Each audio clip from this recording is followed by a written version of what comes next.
Hi ಎಲ್ರಿಗೂ ಸ್ವಾಗತ ಸುಸ್ವಾಗತ. ನಿಮ್ಮ ಜೊತೆ ನನ್ನ ಕಥೆದಾರರ ಮುಂದೆ ಸಂಚಿಕೆಯಾಗಿದೆ, ನೋಡೋಣ ಬನ್ನಿ. ನಿಮ್ಮೆಲ್ಲರ ಆಶೀರ್ವಾದ ಬಹಳಷ್ಟು ಮುಖ್ಯ. ಪ್ಲೀಸ್ ಸಬ್ಸ್ಕ್ರೈಬ್ ಮಾಡಿ, ಶೇರ್ ಮಾಡಿ, ಲೈಕ್ ಕೊಡಿ, like button all button press ಮಾಡೋದನ್ನ ಮರಿಬೇಡಿ. ಕಡೆ ಅಜಿತ್ ಭೂಮಿ ಅನ್ಯೋನ್ಯತೆ ನೋಡಿ ಅಪ್ಪು, ಅಂಜನಾ, ದೇವಯಾನಿ, ಅಶ್ವಿನಿ ಎಲ್ಲರೂ ಒಟ್ಟಿರ್ಕೊಂಡು ಕೂತ್ಕೋತಾರೆ. ಅವ್ರಿಗೆ ಅನುಮಾನ ಸುರಿಮಳೆನೆ ಯಾವಾಗ ನೋಡಿದ್ರು. ಪಾಪ ಅಜಿತ್ ಭೂಮಿ ಸಂಕಟ ನೋಡ್ಬಿಟ್ಟು ಅಯ್ಯೋ ಎಷ್ಟೊಂದು ಹೊಟ್ಟೆ ನೋವಿಂದ ಒದ್ದಾಡ್ತಾಳೆ. ಹೆಣ್ಮಕ್ಳು ಹೊಟ್ಟೆ ನೋವಿನ ಗಂಡ್ಮಕ್ಳು ಕೂಡ ತಗೊಂಡಿದ್ರೆ ಎಷ್ಟು ಚೆನ್ನಾಗಿರ್ತಿತ್ತು. ಅವ್ರ ಅಮ್ಮ ಹತ್ರ ಹೋಗ್ಬಿಟ್ಟು ಅಜಿತ್, ಅಮ್ಮ ಏನಾದ್ರು ಕಷಾಯ ಮಾಡ್ಕೊಡಮ್ಮ, ಭೂಮಿ ಹೊಟ್ಟೆ ನೋವಿಂದ ಒದ್ದಾಡ್ತಾ ಇದ್ದಾಳೆ. ಅದಕ್ಕೆ ಸಂಗೀತ ಅವರು, ನೋಡು ನಾನು ಸಾಸಿವೆ ಎಣ್ಣೆ ಬಿಸಿ ಮಾಡ್ಕೊಡ್ತೀನಿ, ತಗೊಂಡೋಗೊಚ್ಚು ಕಿಬ್ಬೊಟ್ಟೆಗೆ, ಹೊರಟೋಗ್ತದೆ, ಒಂದು ಕ್ಷಣದಲ್ಲಿ ಇಳಿದು ಬಿಡುತ್ತೆ. ಅದಕ್ಕೆ ಅಜಿತ್ ಹೇಳ್ತೀನಿ, ಅಮ್ಮ ನಾನು ಇಲ್ಲಮ್ಮ, ಆಗಲ್ಲಮ್ಮ, ನನ್ಗೆ ಅವೆಲ್ಲ ಬರಲ್ಲ ಕಣಮ್ಮ. ಅದಕ್ಕೆ ಸಂಗೀತ ಹೇಳ್ತಾರೆ, ಅಲ್ಲ ಕಣು ಗಂಡ ನೀನ್ ಮಾಡಿದ್ರೆ ಇನ್ಯಾರೋ ಮಾಡ್ತಾರೆ. ಅದಕ್ಕೆ ಅಜಿತ್, ಅಮ್ಮ ಅದ್ ಬಿಟ್ಟು ಬೇರೆ ಏನಾದ್ರು ಕೊಡಮ್ಮ, ಗೊತ್ತಲ್ಲ ನಿನ್ಗೆ ನಾನು ಏನು ಮಾಡಕ್ಕೂ ಏನು ಮಾಡ್ತೀನಿ ಅಂತ. ಅದಕ್ಕೆ ಸಂಗೀತ ಅಂತ, ಹೌದು ಬಿಡಪ್ಪ, ಗಣೇಶನ್ ಮಾಡೋಂದ್ರು ಗಣೇಶನ್ ಅಪ್ಪನ್ ಮಾಡ್ತೀಯ, ಅದೇನೋ ಸತ್ಯ. ಕೆಲಸ ಮಾಡೋದಕ್ಕೇನು ಬೇಕಾದಷ್ಟು ಮನೆಮದ್ದುಗಳಿದಾವೆ, ಕೊಡ್ತೀನಿ, ಒಂದು ಕಷಾಯ ಕಾಯಿಸ್ಕೊಡ್ತೀನಿ, ತಗೊಂಡೋಗ್ಬಿಟ್ಟು ಕುಡ್ಸು, ಹೊಟ್ಟೋಗ್ತದೆ ಹೊಟ್ಟೆ ನೋವು. ಅದಾಗೇನೆ ಕಣೋ ಈ ಸಮಯದಲ್ಲಿ. ಅದಕ್ಕೆ ಅಜಿತ್ತು ಆ ಕಷಾಯ ತಗೊಂಡು ಹೋಗ್ಬಿಟ್ಟು ಭೂಮಿ ಆಲ್ರೆಡಿ ಮಲಗಿರ್ತಾಳೆ. ಭೂಮಿ ಎದ್ದೇಳು, ಈ ಕಷಾಯ ಸ್ವಲ್ಪ ಕೊಡು, ಅಮ್ಮ ಕುಡಿ, ಅಮ್ಮ ಮಾಡ್ಕೊಟ್ಟಿದ್ದಾರೆ. ಅದಕ್ಕೆ ಭೂಮಿ ಅಂತ ಈಗಿನ ವಿದ್ಯಾರ್ಥಿತ್ತು, ಸಾಯಂಕಾಲ ಮಧ್ಯರಾತ್ರಿ ಏನಾದ್ರು ಮತ್ತೆ ಹೊಟ್ಟೆ ನೋವು ಕಾಣಿಸ್ಕೊಳ್ತಲ್ಲ, ಹಾಕಿ ಕುಡಿತೀನಿ, ಇಲ್ಲಿ ಇಟ್ಕೊಂಡಿರ್ತೀನಿ, ಸರಿ ಅಂತೇಳಿ ಅಜಿತ್ ಹೋಗ್ತಾರೆ. ಇಲ್ಲಿ ಬೆಳಗ್ಗೆ ಎದ್ದು ಅಜ್ಜಿ ಸಂಗೀತ ಹತ್ರ ಬಂದ್ಬಿಟ್ಟು, ಸಂಗೀತ ಯಾಕೆ 12 ಗಂಟೆ ರಾತ್ರಿವರೆಗೂ ಕೂಡ ನಿನ್ ಮಗನ ಜೊತೆ ಮಾತಾಡ್ತಿದ್ದಲ್ಲ, ಮತ್ತೆ ಅವ್ರಿಗೆ ಏನಾದ್ರು ಬೇಸರ ಮಾಡ್ಕೊಂಡಿದ್ದಾಳ ನಿನ್ ಸೊಸೆ, ಹೇಗೆ? ಅದಕ್ಕೆ ಸಂಗೀತ, ಇಲ್ಲಮ್ಮ, ಮಂತ್ಲಿ ಪ್ರಾಬ್ಲಮ್ಮು, ಅದಕ್ಕೆ ಹೊಟ್ಟೆ ನೋವು ಅಂತ ಇದ್ಲು, ಹಾಗಾಗಿ ಕಷಾಯ ಮಾಡಿಸ್ಕೊಂಡು ಹೋಗಿ ಬಂದಿದ್ದ ನಿನ್ ಮೊಮ್ಮಗ. ಅಮ್ಮ ನಿಜಕ್ಕೂ ನಾನು ಭೂಮಿ ಪಡೆದಿರೋ ನನ್ ಮಗ ಅದೃಷ್ಟವಂತ ಅಂತ ಅಂತಿದ್ದೆ. ಆದ್ರೂ ಕೂಡ ನನ್ ಮಗ ಸಾಹಿತ್ಯನ ಬಹಳ ಹಚ್ಕೊಂಡಿದ್ದ, ಅಷ್ಟು ಪ್ರೀತಿಸ್ತಾ ಇದ್ದ, ಅವನನ್ನ ಮರೆಯೋದಿಲ್ಲ ಅಂತ ಅನ್ಕೋಬಿಟ್ಟಿದ್ದು ನಾವು. ಆದ್ರೂ ಕೂಡ ಭೂಮಿ ಮದ್ವೆ ಮಾಡ್ಕೊಂಡ್ ಬಂದ. ಭೂಮಿ ಪವಾಡನೆ ಮಾಡ್ಬಿಟ್ಲಮ್ಮ ನಿಜಕ್ಕೂ. ಅಷ್ಟು ಅವನನ್ನ ಮರ್ಸೋ ರೀತಿನಲ್ಲಿ ಅವಳನ್ನ ಅಷ್ಟು ಚೆನ್ನಾಗಿ ಅವನನ್ನ ನೋಡ್ಕೊಳ್ತಾ ಇದ್ದಾಳೆ. ಅಮ್ಮ ಈಗ ಅನ್ಸುತ್ತೆ ನನಗೆ, ನನ್ನ ಮಗನು ಕೂಡ ಇಷ್ಟೆಲ್ಲ ಚೆನ್ನಾಗಿ ನೋಡ್ಕೊಳ್ತಾನಲ್ಲ, ನನ್ನ ಮಗನ್ ಪಡೆದಿರೋ ಅವಳು ಅದೃಷ್ಟವಂತೆ ಅಂತ ಅನ್ನಿಸ್ತಾ ಇದೆಯಮ್ಮ. ಇಂಥ ಗಂಡನ, ಈ ಗಂಡನ ನನ್ನ ಮಗ ಇದಾನಲ್ಲ, ನನ್ನ ಮಗನಂತ ಗಂಡಂದಿರ್ ಸಿಕ್ಬಿಟ್ರೆ ಹೆಣ್ಮಕ್ಳಿಗೆ ಸ್ವರ್ಗಕ್ಕೆ ಮೂಳೆಗೇಣು, ಎಷ್ಟು ಚೆನ್ನಾಗಿ ನೋಡ್ಕೊತಾನಮ್ಮ ಭೂಮಿನ, ಹಬ್ಬ ಅಂತ ಹೇಳಂತಾಳೆ. ಅದನ್ನ ನೋಡ್ಬಿಟ್ಟು ಕೇಳ್ಬಿಟ್ಟು ಇವಳು ಅಂಜುಗೆ ಕಲ್ಪನೆ ಪ್ರಾರಂಭ ಆಗತ್ತೆ. ಹೌದಾ, ಅಜಿತ ಇಷ್ಟೊಂದು ಪ್ರೀತಿಸ್ತಾನ ಭೂಮಿನ ಅಂತೇಳಿ ಏನ್ ಕಲ್ಪನಾ ಲೋಕದಲ್ಲಿ ತೇಲಾಡ್ತಾಳೆ. ಹಾಗೇನೆ ಅಜಿತ್ತು ಅವಳ ಜೊತೆ ರೊಮ್ಯಾಂಟಿಕ್ ಆಗಿ ಡ್ಯಾನ್ಸ್ ಮಾಡೋದು ಅದೆಲ್ಲ ಕನ್ಸಲ್ ಕಂಡ್ಬಿಡ್ತಾಳೆ. ಅಮ್ಮ ಅಂತ ಕಿರ್ಚ್ಕೊಳ್ತಿದ್ದಾಗೇನೆ ದೇವಿಯಾನಿ, ಅಯ್ಯೋ ಏನಾಯ್ತಮ್ಮ ಅಂದಾಗ, ಏನಿಲ್ಲಮ್ಮ. ಅಷ್ಟರಲ್ಲಿ ಸಂಗೀತ ಅನ್ಕೋತಾರ, ನಾನು ಅಂದ ತಕ್ಷಣ ಚೆನ್ನಾಗಿ ನೋಡ್ಕೊತಾನೆ ಆ ಅಜಿತ ಭೂಮಿನ ಅಂತ ಅಂತಿದ್ದಾಗ ನೀವು ಕಲ್ಪನೆ ಮಾಡ್ಕೊಬಿಟ್ಲಾ ಏನೇನೋ. ನನ್ನ ಮಗ ಮತ್ತೆ ಸೊಸೆ ದಾಂಪತ್ಯಕ್ಕೆ ಯಾವುದೇ ಕೆಟ್ಟ ದೃಷ್ಟಿ ಬೀಳದೆ ಇರ್ಲಪ್ಪ ಭಗವಂತ.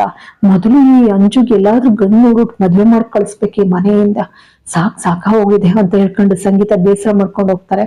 ದೇವೇನಿ ಇದ್ದೋಳು, ಗೊತ್ತಲ್ಲ ಹೆಣ್ಮಕ್ಳು ಇವತ್ತಿನ ಕಾಲದವ್ರು ಸಂಗೀತ ಅಂತ ನಾಟಕ ಆಡ್ತಾಳೆ. ಸಂಗೀತ ಏನೂ ಮಾತಾಡೋದಿಲ್ಲ. ಇಲ್ಲಿ ರೂಮಲ್ಲಿ ಚೆಕ್ ಮಾಡೋಕ್ಕೋಸ್ಕರ ಇವ್ರು 3 ಬರ್ತಾರೆ. ಆ ಬರ್ತಿದ್ದಾಗೇನೆ ಭೂಮಿ ಸೈಲೆಂಟ್ ಆಗಿ ಕೂತಿರ್ತಾಳೆ ಚೇರ್ ಮೇಲೆ, ಸೋಫಾ ಮೇಲೆ ಕೂತಿದ್ರೆ ನೋಡ್ಬಿಟ್ಟು ಇವಳು ಅಂಜು, ಅಬ್ಬಾ ನಾನು ಎದ್ರೋಗಿದ್ದೆ, ಮನೆ ದೇವ್ರು ಫಿಲಮಲ್ಲಿ ರವಿಚಂದ್ರನ್ ಮಾಡ್ತಾರಲ್ಲ ಸುಧಾರಾಣಿ ಜೊತೆ, ಆ ತರ ಅಂತ ಅನ್ಕೋಬಿಟ್ಟು ಆ ತರ ಎಲ್ಲ ಕಲ್ಪನೆ ಮಾಡ್ಕೊಂಡಿದ್ದಪ್ಪ. ಏನೂ ಇಲ್ಲಪ್ಪ ಸದ್ಯ. ಆ ಭೂಮಿ ಕೂತಿದ್ದಾಳೆ ಹಂಗೇನೆ. ಅದಕ್ಕೆ ಇಲ್ಲಿ ಅಪ್ಪನು ಅಂತಾಳೆ, ಅಲ್ಲ ಈ ರೇಂಜಿಗೆ ಸಪ್ಪೆ ಮುಖ ಹಾಕೊಂಡು ಕೂತಿದಾಳಲ್ಲ, ಹಿಂಗಿರ್ಬೇಕು ಅಲ್ವಾ? ಇವ್ನು ನೋಡಿ ನನ್ನ ತಮ್ಮ ಯಾವಾಗ್ಲೂ ಅಂಟ್ಕೊಂಡು ಚಿನ್ನ ಅಂತಿರ್ತಾನೆ, ಈಗ ನೋಡಿ ಬೇರೆ ಇದಾರಲ್ಲ, ಯಾಕೆ ನಂಗೇನೋ ಅನುಮಾನ ಅಂತ ಹೇಳ್ತಾಳೆ. ಅಷ್ಟಲ್ಲಿ ನೋಡ್ಬಿಡ್ತಾನೆ ಅಜಿತ. ನೋಡಿದ ತಕ್ಷಣ ಶುರು ಮಾಡ್ಕೊತಾರೆ ಇಬ್ರುವೆ, ಚಿನ್ನ ನೀನು ಸ್ನಾನಕ್ಕೆ ಹೋಗ್ತಾ ಇದೀಯಾ, ಗೊತ್ತಲ್ವಾ ನಿನ್ಗೆ? 3 ದಿನದಿಂದ ನಿನ್ಗೆ ಸ್ನಾನ ಮಾಡಿಸೋದು, ನನ್ನ ರೆಡಿ ಮಾಡಿಸೋದು, ನಿನಗೆ ತಿಂಡಿ ತಿನ್ಸೋದು, ಊಟ ಮಾಡಿಸೋದು, ನಿನ್ ರೆಡಿ ಮಾಡೋದು ಎಲ್ಲ ನಾನೇ ಅಂತ ಗೊತ್ತಲ್ವ ಚಿನ್ನ ನಿನ್ಗೆ? ಯಾಕಂಗೆ ಹೋಗ್ತಾ ಇದೀಯಾ? ಅದಕ್ಕೆ ಭೂಮಿ ಅಂತಾಳೆ, ಇಲ್ಲ ಸಾಹೇಬ್ರೆ, ನಂಗೂ ಗೊತ್ತಿತ್ತು, ನಾನು ಸುಮ್ಮನೆ ಆಕ್ಟಿಂಗ್ ಮಾಡಿದೆ ಅಷ್ಟೇ, ಗೊತ್ತಿದೆ ನನಗೆ ಅಂತ ಹೇಳಿ ಇಬ್ರು ಬಚ್ಚಲ್ ಮನೆಗೆ ಹೋಗ್ತಾರೆ. ಬಚ್ಚಲ್ ಮನೆಗೆ ಹೋಗ್ತಿದ್ದಾಗೇನೆ ಇವರು ಅಷ್ಟೊತ್ತಿಗಾಗ್ಲೇ ಬಂದ್ಬಿಡ್ತಾರೆ. ಬಂದು ಇಲ್ಲಿ ಅವ್ರ ಅಮ್ಮ ದೇವಿಯಾನಿ, ಅಶ್ವಿನಿ, ಅಪ್ಪು, ಅಂಜು ಮೂವರು ಕೂಡ ಕೂತ್ಕೊಂಡು ಅಪ್ಪು ಹೇಳ್ತಾಳೆ, ನನ್ಗೆ ಯಾಕೋ ಅನುಮಾನ, ಏನಾದ್ರು ಆಕ್ಟಿಂಗ್ ಮಾಡ್ತಾ ಇದಾರ ಅಂತ ಅಂತಾಳೆ. ಆದ್ರೆ ಇಲ್ಲಿ ಅಜಿತ ಮಾತ್ರ ಭೂಮಿಗೆ ಎಲ್ಲ ರೀತಿ ಸಹಾಯನೂ ಕೂಡ ಮಾಡ್ತಾರೆ ಪಾಪ. ಅವಳು ರೆಡಿ ಆಗೋದಿಕ್ಕೆ ಮತ್ತೆ ತಿಂಡಿ ತಿನ್ಸೋದು ಎಲ್ಲ ಅಚ್ಚುಕಟ್ಟಾಗಿ ಮಾಡ್ತಾರೆ. ಈ ಕಡೆ ಮನೆ ಮುಂದಿರುವಂತ ಆ ತೋಟದೊಳಗಡೆ ಎಲ್ಲ ನಿಂತಿರ್ತಾರೆ. ಅಂದ್ರೆ ಶ್ರವಣು, ನಚ್ಚಿ, ಹಾಗೇನೆ ರಾಮಣ್ಣ, ಸಂಗೀತ ಬರ್ತಾರೆ. ಸಂಗೀತ ಬಂದವ್ರೆ, ಅಯ್ಯೋ ಶ್ರವಣ, ನಿಮ್ ಬಾವನ್ ಬಿಟ್ಟು ಹೋಗ್ತಿದೆಯಲ್ಲೋ ಶ್ರವಣದ ಅಕ್ಕ, ನೋಡಲ್ಲಿ ಬಾವ ಬರುವುದೇ ಇಲ್ಲ ಅಂತಾರೆ ವಾಕಿಂಗ್ಗೆ, ನೋಡಲ್ಲಿ. ಅದಕ್ಕೆ ಸಂಗೀತ ಹೇಳ್ತಾಳೆ, ನೋಡು ಹೊಟ್ಟೆ ನೋಡಿ ಎಷ್ಟು ದಪ್ಪ ಬಂದಿದೆ, ಮೊದ್ಲು ಮಾಡ್ಸು. ಅದಕ್ಕೆ ನಚ್ಚಿ ಅಂತಾನೆ, ಅಪ್ಪ ಈ ರೀತಿ ಎಲ್ಲ ನೀವು ಸೋಮಾರಿತನ ಮಾಡಿದ್ರೆ ನೋಡಿ ಆಮೇಲೆ ಗೊತ್ತಲ್ಲ, ಈ ಕೆಟ್ಟ ಫ್ಯಾಟ್ ಎಲ್ಲ ತುಂಬಿಕೊಂಡು ಯಾವ್ಯಾವ್ದು ಕಾಯಿಲೆಗಳಿಗೆ ತಿಳ್ಕೊಬಿಡ್ತದ ಅಷ್ಟೇ. ನೋಡಿ ನಿಮಗ್ ಸುಲಭವಾಗಿರೋಂತ ಎಕ್ಸಸೈಸೇ ಮಾಡಿಸ್ತೀನಿ, ಆಗ್ಬೋದಾ? ಸರಿ, ಶ್ರವಣನು ಕೂಡ ಮಾಡೋಕ್ ಶುರು ಮಾಡ್ತಾರೆ. ರಾಮಣ್ಣಂಗೆ ನಚಿಕೇತ ಹೇಳ್ಕೊಡ್ತಾ ಇರ್ತಾನೆ ಚಿಕ್ಕ ಚಿಕ್ಕ ಎಕ್ಸಸೈಸ್ಗಳ, ಹೇಳಿ ಹೇಳಿ ಹೇಳಿ ಮಾಡಿಸ್ತಾ ಇರ್ತಾರೆ. ಅದಕ್ಕೆ ರಮಣ ಅಂತಾರೆ, ಅಲ್ಲ ಕಣೋ ನಚ್ಚಿ, ನಿಮ್ಮ ಅಪ್ಪನ ಆರೋಗ್ಯ ಒಂದ್ ಚೆನ್ನಾಗಿದ್ರೆ ಸಾಕಾ, ನಿಮ್ಮ ಅಮ್ಮನ್ನು ಮಾಡಿಸು, ಬಿಡ್ಬೇಡ. ಹಾಗಂತಿದ್ದಾಗೇನೆ ಸಂಗೀತ, ನಾನೀಗ ಬೇಡಪ್ಪ, ನಾನು ಅಡುಗೆ ಮನೇಲೆ ಬೇಕಾದಷ್ಟು ಕೆಲ್ಸಗಳಿರ್ತವೆ, ಅವು ಮಾಡಿದ್ರೆ ಸಾಕಾಗಿದೆ ನಚ್ಚಿ, ಮೊದ್ಲು ನಿಮ್ಮ ಅಪ್ಪನಿಗೆ ಮಾಡಿಸು. ಆಯ್ತಮ್ಮ ಅಂತ ಹೇಳ್ಬಿಟ್ಟು ಅವ್ರ ಅಪ್ಪ ಅವನಿಗೆ ಹಾಗೇನೆ ಅವ್ರ ಮಾವ ಶ್ರವಣು ಕೂಡ ಸೇರ್ಕೊಳ್ತಾರೆ. ಇಬ್ಬರಿಗೂ ಕೂಡ ವ್ಯಾಯಾಮ ಮಾಡಿಸ್ಕೊಂಡು ತಾನು ಕೂಡ ಮಾಡೋಕ್ ಶುರು ಮಾಡ್ತಾನೆ. ಇಲ್ಲಿ ಭೂಮಿಗೆ ಆ ಮನೆಯಿಂದ ಸ್ನಾನ ಮಾಡಿಸೋದ್ರಿಂದ ಹಿಡಿದು ಅವಳನ್ನ ರೆಡಿ ಮಾಡೋದ್ರಿಂದ ಹಿಡಿದು ಎಲ್ಲ ರೊಮ್ಯಾಂಟಿಕ್ ಆಗಿ ಮಾಡೋಗ್ತಾನೆ ಅಜಿತ್. ಹಿಂದೆ ಹೇಳಿರೋ ಅರ್ಚಕರ ಮಾತನ್ನ ಅಲ್ಲಿಗೆ ನಿಜ ಮಾಡೋ ರೀತಿನಲ್ಲೇ ಇಬ್ರು ಕೂಡ ಆ ದಾಂಪತ್ಯ ಆ ರೀತಿನಲ್ಲೇ ಅನನ್ಯತೆ ಹಾಗೆ ಇರ್ತದೆ. ಈ ಅನನ್ಯತೆಗೆ ಯಾವ್ದೇ ದೃಷ್ಟಿ ಆಗದೆ ಇರ್ಲಿ ಅಂತ ಹೇಳಿ ಸಂಗೀತನೂ ಕೂಡ ಬಯಸ್ತಾರೆ ಪಾಪ. ಅಷ್ಟು ಚೆನ್ನಾಗಿರ್ತಾರೆ ಹೊಂದಾಣಿಕೆ. ಇನ್ನು ನೋಡ್ತಾ ನೋಡ್ತಿದ್ದಂಗೆ ಇಬ್ರು ಕೂಡ ಬಚ್ಚಲ್ ಮನೆಗೆ ಹೋಗ್ಬಿಡ್ತಾರೆ. ಬಚ್ಚಲ್ ಮನೆಗೆ ಹೋಗಿ ಸ್ನಾನ ಎಲ್ಲ ಮುಗಿಸ್ಕೊಂಡು ರೆಡಿ ಮಾಡಿಸ್ಕೊಂಡು ಕೆಳಕ್ ಕರ್ಕೊಂಡ್ಬಿಡ್ತಾರೆ. ಕೆಳಕ್ ಕರ್ಕೊಂಡ್ ಬಂದ್ರೆ ಎಲ್ರು ಕೂತಿರ್ತಾರೆ ಹಂಗೇನೆ. ಆಗೇನು ಆಗ್ಲೇ ಇವಳು ಅಂಜು ಕಿರ್ಚ್ಕೊಂಡಿರೋ ಅವಳನ್ನ ಸಮಾಧಾನ ಮಾಡಿ ದೇವಿಯನ್ನು ಹುರ್ಕೋತಾ ಇರ್ತಾಳೆ. ಇಷ್ಟೊಂದು ಪ್ರೀತಿ ತೋರಿಸ್ತಾನಲ್ಲ ಅಂತ ಹೇಳಿ ಅವಳು ಏನಾದ್ರೂ ಮಾಡಿ ಹಿಂದಿನ ಸಂಚಿಕೆಯಲ್ಲಿ ಹೇಳಿದ್ದೆ, ಆಗ್ಲೇ ಅವಳು ಹೇಗಾದ್ರೂ ಮಾಡಿ ಉದ್ಧಾರ ಮಾಡ್ಬೇಕು ಅಂತ ಸಂಚು ಮಾಡಿದ್ಲು, ಆದ್ರೆ ಅದು ಫಲಿಸ್ಲಿಲ್ಲ. ಇಲ್ಲಿ ಬಚ್ಚಲ್ ಮನೆಗೆ ಹೋಗಿದ್ ನೋಡ್ಬಿಟ್ಟು ಎಲ್ಲ ಆ ಕಡೆಗೆ ಹೋಗ್ತಾರೆ 4 ಜನನುವೆ.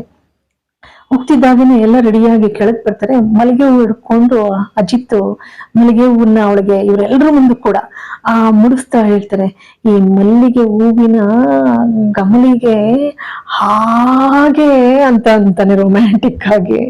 ಓಡ್ ಬಂದ್ಬಿಡ್ಬೇಕು ಎಂತವ್ರು ಕೂಡ. ಆಗಿದೆ ಈ ಮಲ್ಲಿಗೆ ಹೂವಿನ ಘಮ ಅಲ್ಲ ಚಿನ್ನ ಅಂತ ಹೇಳಿ ಆ ಮಲ್ಲಿಗೆ ಹೂವಿನ ದಂಡೆನ ದೇವ್ಯಾನಿ ಇರ್ತಾಳೆ, ಹಾಗೇನೆ ಅಂಜು, ಅಪ್ಪು, ಅಶ್ವಿನಿ ಎಲ್ಲ ಕೂತಿರ್ತಾರೆ ಹಾಲಲ್ಲಿ. ದೇವಿಯಾನಿ ಅಂತೂ ಆ ಮಲ್ಗೆ ಹೂ ಮುಡ್ಸೋದನ್ನ ನೋಡಿ ಹುರ್ಕತಾಳೆ ಹಂಗೇನೆ. ಅವಳಿಗಂತೂ ಸಹಿಸಕ್ಕಾಗೋದಿಲ್ಲ. ಬೇಕಾಗಿ ಅಜಿತ್ ಅವರೆಲ್ಲರ ಮುಂದೆ ಆ ಮಲ್ಗೆ ಹೂವಿನ ದಂಡೆನ ಭೂಮಿಗೆ ಮುಡಿಸ್ಬಿಟ್ಟು ಮುದ್ದಿಸ್ತಾನೆ. ಎಲ್ರ ಮುಂದೆ ರೊಮ್ಯಾಂಟಿಕ್ ಆಗಿ ನಡ್ಕೊಳ್ತಾನೆ. ಈ ಒಂದು ಸುಂದರವಾದಂತಹ ಒಂದು ಸಂಚಿಕೆಯನ್ನ ನೋಡಿ ನಿಮ್ಮೆಲ್ಲರ ಆಶೀರ್ವಾದ ಬಹಳಷ್ಟು ಮುಖ್ಯ. ಪ್ಲೀಸ್ ಸಬ್ಸ್ಕ್ರೈಬ್ ಮಾಡಿ, ಶೇರ್ ಮಾಡಿ, ಬೆಲ್ ಐಕಾನ್ ಹಾಲ್ ಬಟನ್ ಪ್ರೆಸ್ ಮಾಡೋದನ್ನ ಮರಿಬೇಡಿ. ಎಲ್ಲರಿಗೂ ಕೂಡ ಮತ್ತೊಮ್ಮೆ ಮಗದೊಮ್ಮೆ ಅನಂತ ಧನ್ಯವಾದಗಳು.